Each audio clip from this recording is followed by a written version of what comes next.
नमस्कार अनि हार्दिक स्वागत गर्न चाहन्छु तपाईं सम्पूर्ण विद्यार्थी भाइ बहिनीहरूलाई। त्यसैगरी रेडियो रोसी 101 थुप्लो 6 मेगाहर्ज सुनेर बसिरहनु भएका सम्पूर्ण जिज्ञासु मित्रहरू र श्रोताहरूलाई हार्दिक स्वागत गर्न चाहन्छु।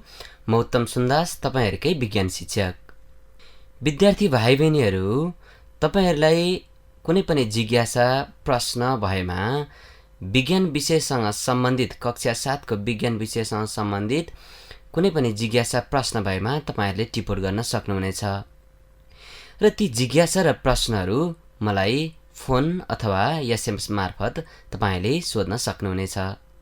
विद्यार्थी भाइ बहिनीहरू, आज भने तपाईसँग कक्षा 7 को विषयमा पदार्थ अर्थात म्याटर भन्ने विषयमा केही कुरा छलफल गर्न गइरहेको छु। तपाईहरुलाई थाहा नै छ, आजभन्दा अगाडिको कक्षामा तपाईहरुसँग पदार्थ अर्थात म्याटर भन्ने विषयमा केही चर्चा गरिसकेको छु। त विद्यार्थी भाइ बहिनीहरू, आज भने बाँकी अंशमा हामी तपाईहरुसँग चर्चा गर्नेछौं। तपाईहरु कापी कलम र किताब लिएर तयार अवस्थामा हुनुहुन्छ होला भन्ने मैले विश्वास लिएको छु। त विद्यार्थी भाइ बहिनीहरू, अब सुरुवात गरौँ है त। तपाईहरुलाई मैले संकेतको विषयमा कुरा गरिसकेको छु। कुनै पनि तत्त्व जनाउने छोटो नामलाई संकेत भनिन्छ। तत्त्वलाई जनाउनका निमित्त हामी छोटो नाम लेख्छौं, त्यसलाई नै हामी संकेत भन्छौं। Symbol is the abbreviated form of an element. अंग्रेजीबाट पनि बुझ्नुभयो होला। अब भने म तपाईलाई केही साधारण तत्त्वहरूको नाम र संकेतको विषयमा चर्चा गर्दैछु है त। तपाईहरुले टिप्पणी गर्नुहोस्, यो महत्त्वपूर्ण पनि छ। यो तपाईलाई 7 कक्षादेखि माथि ठूलो कक्षासम्म पनि तपाईहरुलाई आवश्यक पर्छ। त्यसो हुनाले तपाईले टिप्पणी गर्दा राम्रो हुन्छ। तत्त्वको नाम, अंग्रेजी नाम र संकेतको विषयमा चर्चा गर्दैछु। तिनीहरूको क्रम संख्या सँगसँगै है त। टिप्पणी गर्नुहोस्, पहिलोमा लेख्नुहोस् क्रम संख्या, क्रम संख्या भनेर लेख्नुहोस्, अनि दोस्रो कोलममा लेख्नुहोस् अंग्रेजी नाम र तेस्रो कोलममा लेख्नुहोस् संकेत। अब सुरु गरौँ 1 नम्बरबाट। नम्बर 1 मा हाइड्रोजन। हामी त्यसलाई अंग्रेजी नाममा पनि हाइड्रोजन भन्छौं। हाइड्रोजनलाई लेखौं त HYDROGEN हाइड्रोजन। अनि संकेत जसलाई हामी सिम्बल भन्छौं त्यसलाई चाहिँ हामी H ले जनाउँछौं। हाइड्रोजनलाई हामीले के ले जनाउँदो रहेछौं? H ले। यहाँसम्म तपाई बुझ्नुभयो होला।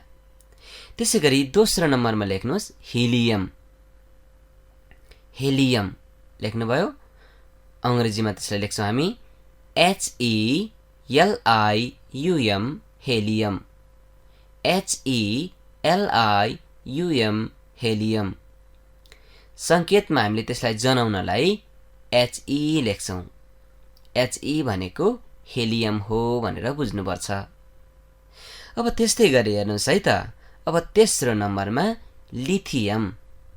लिथियम, लिथियम अंग्रेजी नाममा LITHIUM लिथियम। LITHIUM लिथियम, जसलाई संकेतमा हामी LI लेख्छौं। त्यस्तै गरी विद्यार्थी भाइ बहिनीहरू, चौथो नम्बरमा छ, 4th नम्बरमा बेरिलियम। बेरिलियम, बेरिलियम, जसलाई हामी अंग्रेजी नाममा लेख्छौं BERILIUM बेरिलियम। BERILIUM बेरिलियम, जसलाई संकेतमा हामी BE लेख्छौं। BE भनेको बेरिलियम। त्यस्तै अब 5औं नम्बरमा बोरोन। के हो रे? बोरोन। BORON boron. अंग्रेजी नाम चाहिँ BORON बोरोन। बोरोनलाई हामी संकेतमा बी लेख्छौँ। क्यापिटल बी भनेको बोरन हो। मजा आइराखेको छ है, बुझ्नु भएको छ नि। त्यस्तै गरी 6औं नम्बरमा लेख्नुहोस् कार्बन। के लेख्नुभयो? कार्बन। अनि कार्बनलाई अंग्रेजी नाममा CARBON कार्बन लेख्नुभयो। CARBON कार्बन, जसलाई संकेतमा हामी लेख्छौँ सी। सी भनेको कार्बन, क्यापिटल सी लेख्छौँ। क्यापिटल सी भनेको के रहेछ? कार्बन। त्यस्तै गरी 7औं नम्बरमा लेख्नुहोस्, 7th नम्बरमा नाइट्रोजन। नाइट्रोजन अंग्रेजीमा हामी लेख्छौँ NITROGEN नाइट्रोजन। NITROGEN नाइट्रोजन, जसलाई हामी संकेतमा यन लेख्छौँ। यन भनेको के रहेछ? नाइट्रोजन। बुझ्नुभयो होला है। अब 8औं नम्बरमा लेख्नुहोस् अक्सिजन। अक्सिजन, जसलाई अंग्रेजी नाममा हामी OXYGEN अक्सिजन लेख्छौँ। OXYGEN, जसलाई संकेतमा हामी लेख्छौँ O। O भनेको के रहेछ? अक्सिजन। संकेतमा सिम्बोलमा हामी O लेख्छौँ। त्यसै गरी 9औं नम्बरमा लेख्नुहोस्, 9th नम्बरमा 9 नम्बरमा फ्लोरिन। फ्लोरिन लेख्नुभयो हो। त अंग्रेजी नाममा हामी लेख्छौँ FLUORIN फ्लोरिन। FLUORIN फ्लोरिन, जसलाई संकेतमा हामी यफ लेख्छौँ। यफ भने के रहेछ? फ्लोरिन। त्यसै गरी 10th नम्बरमा 10औं नम्बरमा हामी लेखौँ नियोन। नियोन। नियोन अंग्रेजी नाममा हामी NEON नियोन। NEON neon. नियोनलाई हामी संकेतमा NE लेख्छौँ। क्यापिटल एन र स्मल ई, NE लेखेपछि त्यो नियोन भयो। त्यसै गरी 11 नम्बर 11th नम्बरमा लेख्नुहोस् सोडियम। के लेख्नुहोस्? सोडियम। अंग्रेजी नाममा हामी लेख्छौँ SODIUM सोडियम। SODIUM सोडियम, र संकेतमा हामी NA लेख्छौँ। क्यापिटल एन र स्मल ए, NA भनेको सोडियम हो। त्यस्तै गरी 12 नम्बरमा लेख्नुहोस् म्याग्नेसियम। म्याग्नेसियम लेख्नुभयो? पक्कै पनि लेख्नुभयो होला। अनि अंग्रेजीमा लेख्नुहोस् MAGNESIUM म्याग्नेसियम। MAGNESIUM म्याग्नेसियम, जसलाई हामी MG लेख्छौँ। संकेत जनाउनको निमित्त हामी क्यापिटल एम र स्मल जी लेख्छौँ MG। MG भनेको के रहेछ? म्याग्नेसियम, जुन चाहिँ 12 नम्बरमा पर्छ। त्यसै गरी 13औं नम्बरमा 13th नम्बरमा लेख्नुहोस् एलुमिनियम। एलुमिनियम। एलुमिनियम लेख्नुभयो हो। अब त्यसलाई अंग्रेजी नाममा लेख्नुहोस् ALUMINIUM एलुमिनियम। ALUMINIUM एलुमिनियम, जसलाई हामी संकेतमा AL लेख्छौँ। AL भनेको एलुमिनियम। त्यस्तै गरी 14 नम्बरमा लेख्नुहोस् सिलिकन। सिलिकन लेख्नुभयो हो। त सिलिकनलाई अंग्रेजी नाममा हामी कसरी लेख्छौँ? SILICON silicon. SILICON सिलिकन, यसलाई हामी संकेतमा लेख्छौँ SI। Capital S small I, SI भनेको सिलिकन। यहाँसम्म पनि तपाईले बुझ्नुभयो होला। त्यस्तै गरी विद्यार्थी भाइ बहिनीहरू अब भने 15औं नम्बरमा लेख्नुहोस् है त। हामी 20 नम्बरसम्म जानेछौँ। 15औं नम्बरमा लेख्नुहोस् फोस्फरस।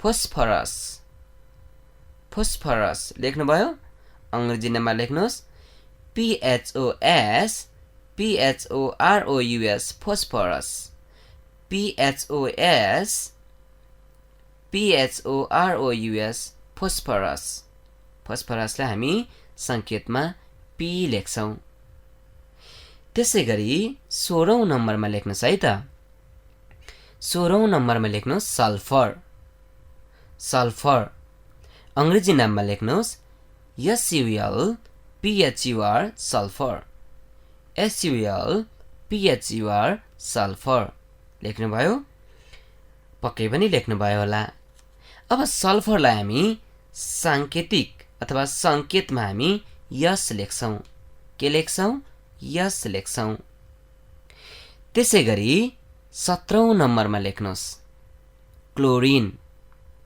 के लेख्नुभयो क्लोरिन त क्लोरिनलाई हामी कसरी लेख्छौं त अंग्रेजी नाममा CHLORINE क्लोरिन CHLORINE क्लोरिन जसलाई हामी संकेतमा Cl लेख्छौं के लेख्दै रहेछौं Cl यहाँसम्म पनि तपाईले बुझ्नुभयो होला त्यसैगरी 18औं नम्बरमा लेख्नुहोस् 18th नम्बरमा आर्गन के लेख्नुभयो आर्गन आर्गन भन्दै लेख्दै गर्नुस् है उच्चारण पनि सही हुनु पर्यो आर्गन अंग्रेजी नाममा हामी लेख्छौं ARGON आर्गन ARGON आर्गन जसलाई हामी संकेतमा लेख्छौं AR क्यापिटल A र स्मल r AR भनेको आर्गन अब त्यसैगरी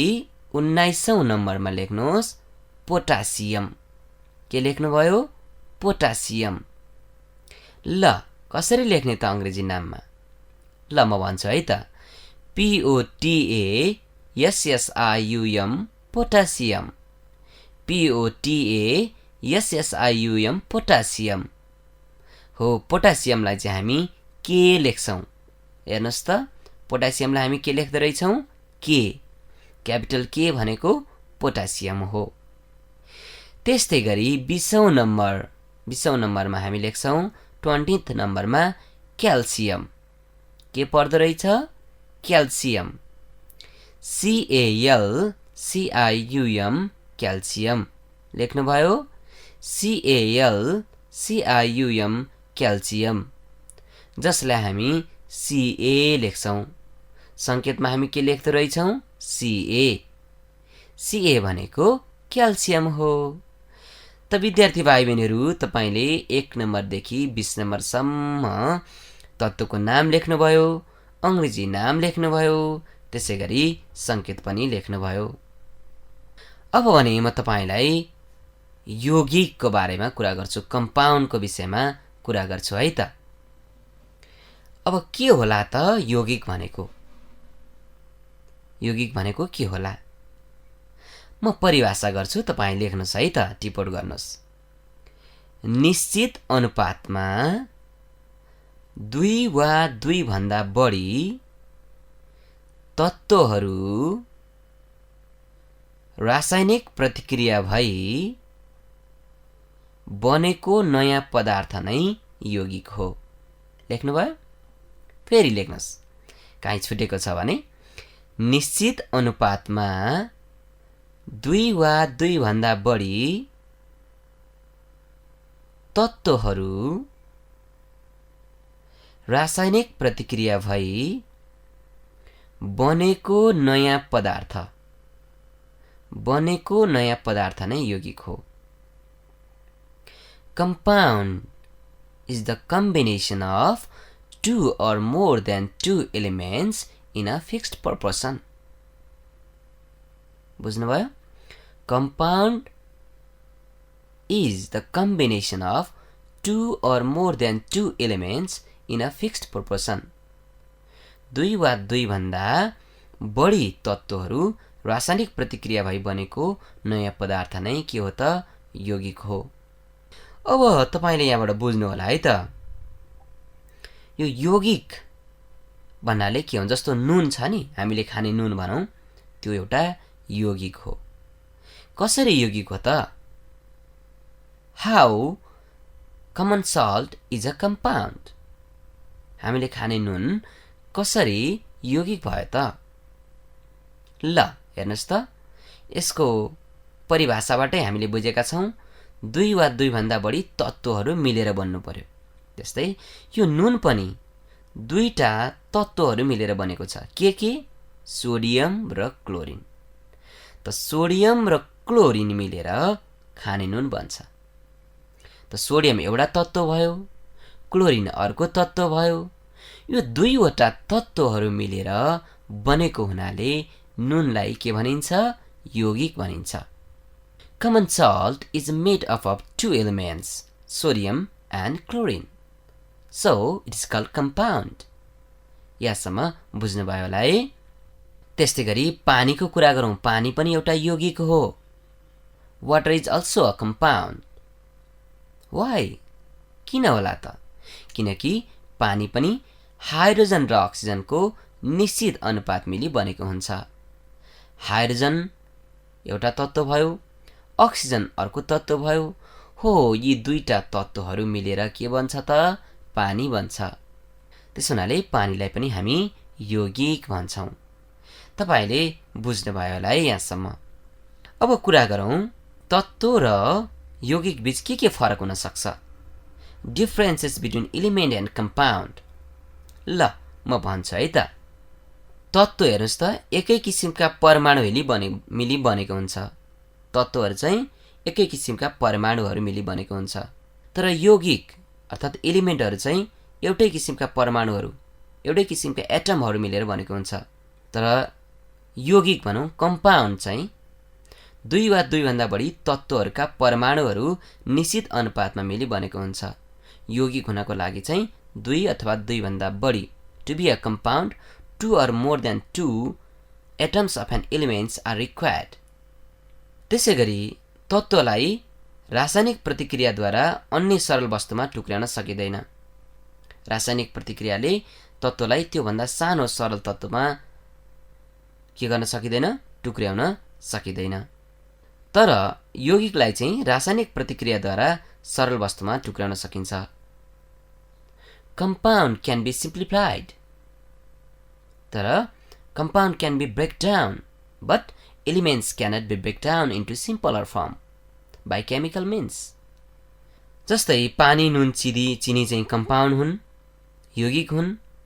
तामा, फलाम, अक्सिजन, सुन, हाइड्रोजन यिनीहरू चाहिँ तत्त्वहरू हुन्। अब यहाँसम्म तपाईले बुझिसक्नुभयो होला। विद्यार्थी भाइ बहिनीहरू, अब भने म तपाईलाई परमाणुको विषयमा चर्चा गर्दैछु है त। के होला त परमाणु भनेको? ल लेख्नुहोस् है, यो पनि महत्त्वपूर्ण छ। रासायनिक प्रतिक्रियामा भाग लिन सक्ने तत्त्वको सबैभन्दा सानो कणलाई परमाणु भनिन्छ। फेरि सुन्नुहोस् है, रासायनिक प्रतिक्रियामा भाग लिन सक्ने, रासायनिक प्रतिक्रियामा के गर्न सक्ने? भाग लिन सक्ने तत्त्वको सबैभन्दा सानो कणलाई परमाणु भनिन्छ, एटम भनिन्छ। An atom is the smallest particle of an element which can take part in chemical reaction. An atom is the smallest particle of an element which can take part in chemical reaction. ल यहाँसम्म पनि बुझ्नुभयो होला। अब परमाणु के कुराले बनेको हुन्छ? पक्कै पनि परमाणु 3वटा कुरा मिलेर बनेको हुन्छ। के होला त? प्रोटोन, न्युट्रोन र इलेक्ट्रोन। प्रोटोन, न्युट्रोन र इलेक्ट्रोन। प्रोटोन धनात्मक चार्ज भएको हुन्छ, it is positively charge. Neutron it is neutral, यसको चार्ज हुँदैन, तटस्थ हुन्छ। And electron it is negatively charge, यो चाहिँ ऋण चार्ज युक्त हुन्छ, नेगेटिभ चार्ज हुन्छ। प्लस चार्ज केमा हुँदो रहेछ? धनात्मक चार्ज प्रोटोनमा। माइनस चार्ज अथवा नेगेटिभ चार्ज केमा हुँदो रहेछ? इलेक्ट्रोनमा। र न्युट्रोनमा चार्ज हुँदैन। त यसरी के बनेको हुन्छ? परमाणु, एटम बनेको हुन्छ। अब कुरा गरौँ है त। अब कुरा गरौँ मोलिक्युलको, अणुको कुरा गरौँ। के हो त अणु भनेको? ल यो पनि सुन्नुहोस् है त।